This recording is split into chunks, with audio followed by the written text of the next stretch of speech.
welcome my comrade, the esteemed Jennifer Marley!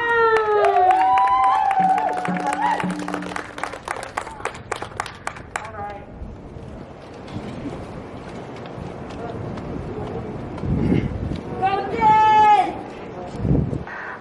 Yeah, so I was planning on reading another excerpt from the Red Deal. It's a very important excerpt, and I will still read some of it. But honestly, I'm kind of shaking right now because this day is already so fucking hard for so many Indigenous women everywhere. Because it's a reminder of the fact that we are killed and brutalized at such high rates that we have to have a day commemorating our deaths.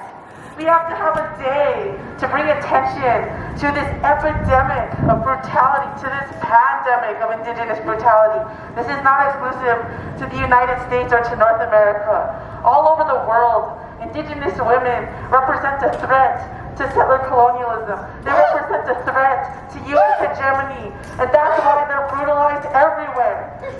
That's why they murder Indigenous women protecting their land in South America, on the Asian continent, in Africa. This is why they murder Indigenous people everywhere, because we represent the land and we represent alternatives to settler colonial governance systems everywhere.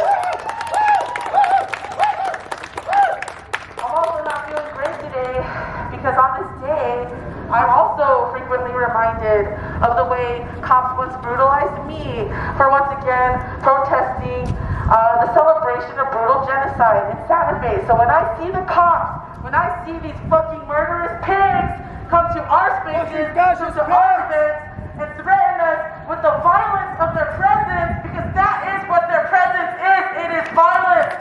It is always violence. It is never protection. It is never safety. The police are state-sanctioned murderers, and they have been since their inception. That is what they're here to do. They are here to remove Native people from the land to make way for more settler infrastructure. Cops are insecure! Cops are insecure!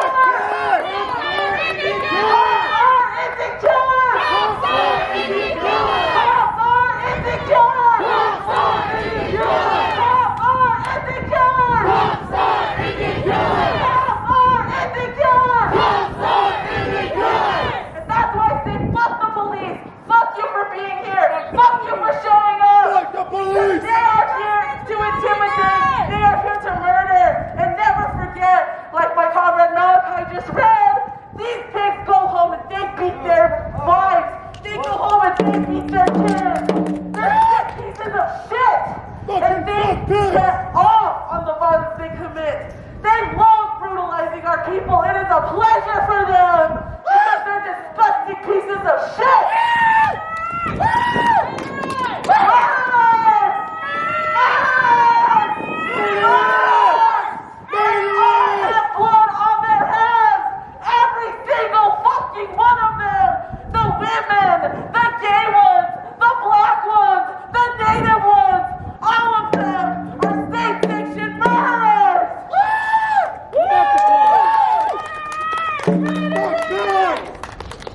Make no mistake, we cannot count ourselves victorious until we see that police, as we know them, are eradicated from the face of this fucking earth. This earth will not survive.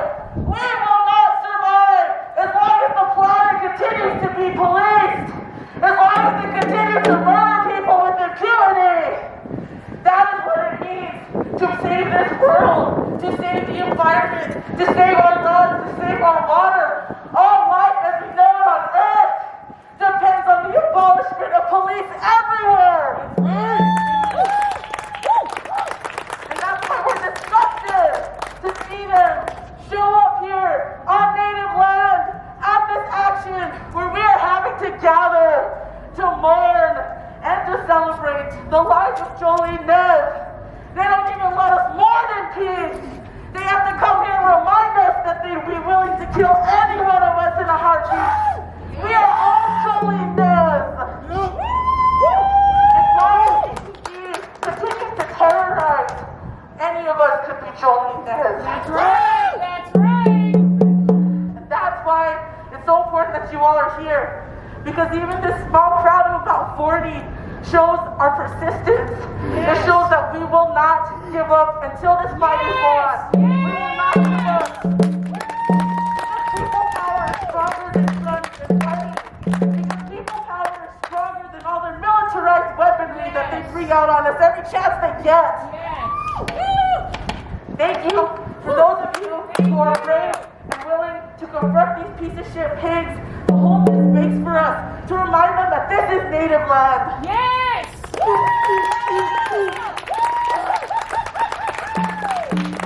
And not every day I talk about my personal life, but on this day I'm reminded that my mother could have been Jolene Nez. I'm reminded of the way Native women are constantly devalued and dehumanized if they're not fucking perfect. When they're addicts, when they're alcoholics, when they're unsheltered, they are deemed worthless, and they are given less access to the resources that they would need to help them out of that, to help them out of poverty, to help them out of addiction. CYFD steals children from Native mothers, reminiscent of the way the boarding school separated children from mothers, and the way ICE and CBP continue to separate Native mothers and children. It's all connected. And I'm reminded of the way that at any time,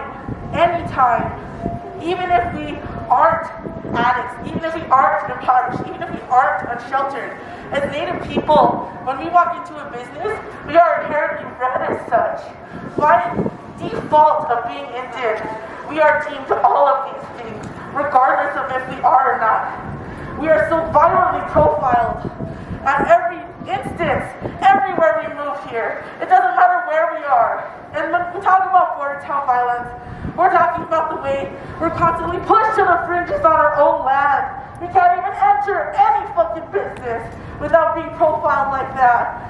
And it is very clear in these instances that the function of the cops is to continually remove us when we just have the audacity to exist on our own fucking lands, in these spaces where we're deemed too dirty to be. And Dr. Jennifer Denendel taught me that. Once again, I'm gonna shout her out right there.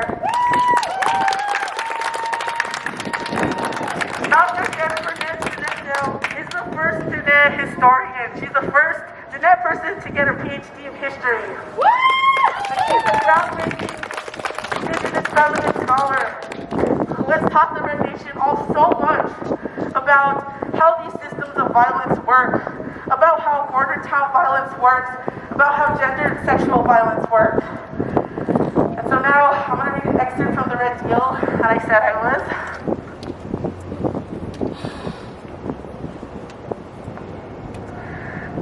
So we're all here because we're familiar with the epidemic of missing and murdered Indigenous women and girls.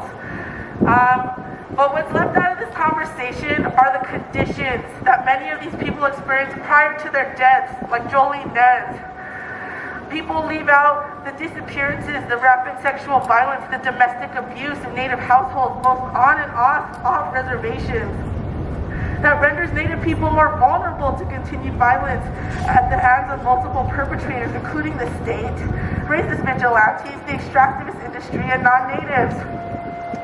The disturbing frequency of domestic and sexual assault among Native people is nothing other than a result of centuries of settler colonial violence and dispossession.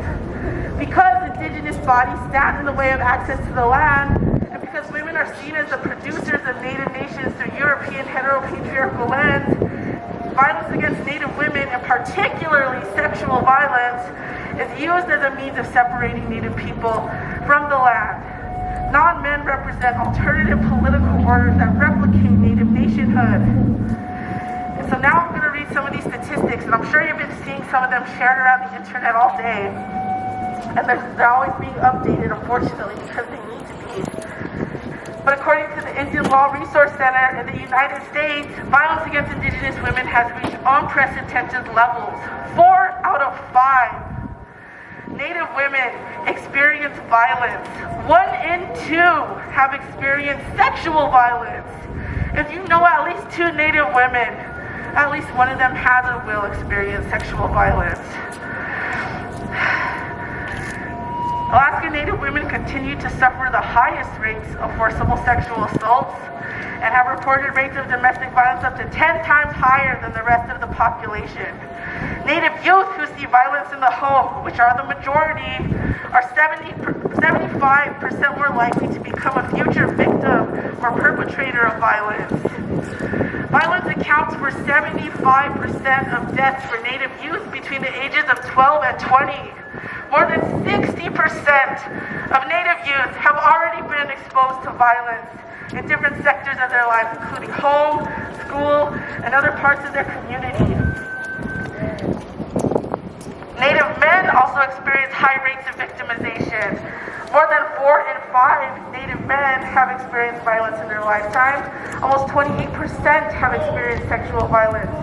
Over 43% have experienced physical violence by an intimate partner, and 73% have experienced psychological aggression by an intimate partner.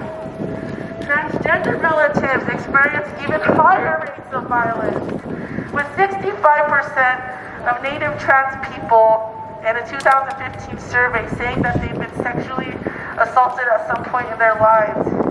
Nearly 3/4, or 73% of respondents, experienced some form of intimate partner violence, including acts of coercive control.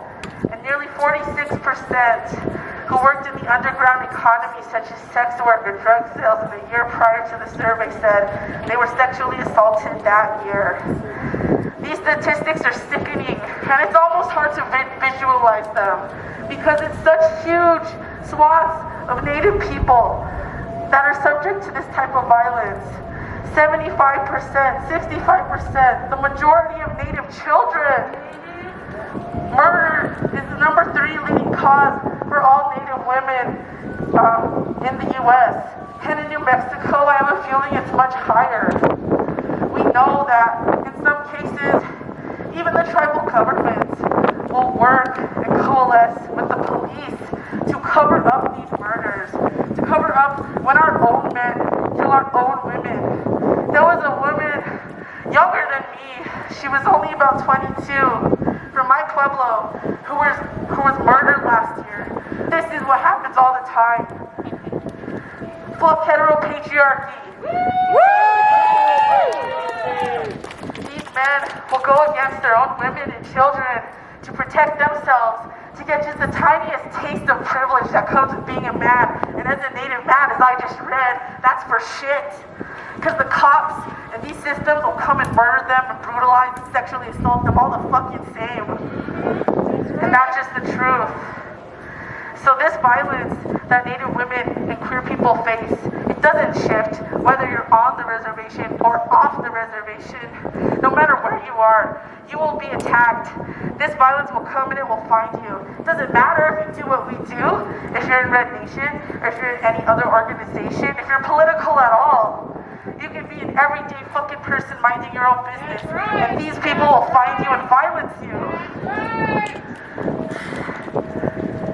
And so, thanks for listening to me. I need to get this out because I'm fucking sick. I felt sick all day. It's feeling in the pit of my stomach. Just absolutely disgusted at the state of things, absolutely disgusted with the police and every misogynistic piece of shit who condemns the women who experience this violence, who tell the women who have experienced this violence that they deserve it. And it's not just Indigenous women too. That's what they've been saying about our Black relatives, about Black women who try to defend themselves, that they deserve the violence they get, and that's fucking bullshit.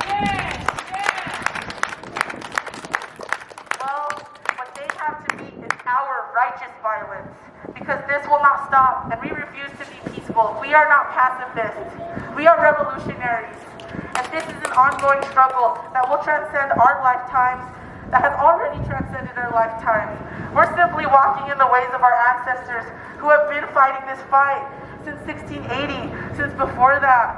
All of these revolts, all of these revolutions, we belong to that tradition of resistance, and we will carry it forward beyond our lives, for our children and our grandchildren and our great-grandchildren. Thank you.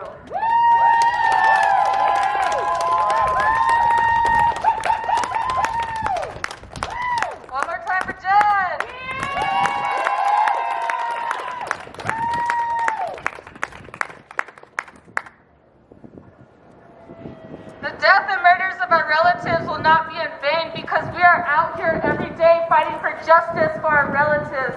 And justice comes nothing less than full-blown decolonization and indigenous liberation. Land back and the red deal. All those things is justice for our relatives, and these are the things that we need to fight for to live dignified lives. And with that, we're gonna bring this to a close.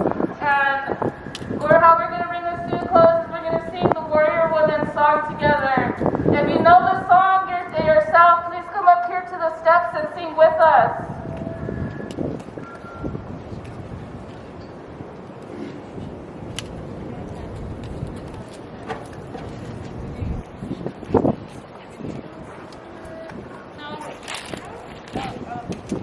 Hey, we're loud. Please come up if you know the Warrior Woman song. Come join us. Take the mask off, that's okay. Ready?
about that song. That song was created by Indigenous women in prison. It's a Cree song, and it was created to encourage Native women from committing suicide in prison because there was a big string of suicides that were happening because there was just so many Native women getting imprisoned. And so it's important to remember the significance of that song is that it's directly related to the struggle for prison abolition, and it was created by Native women who are suffering under the same conditions in which Jolie Nez passed away in. We thank you everybody so much for being with us today. Thank you again to everybody who helped protect the parameter of the space and confront these cops.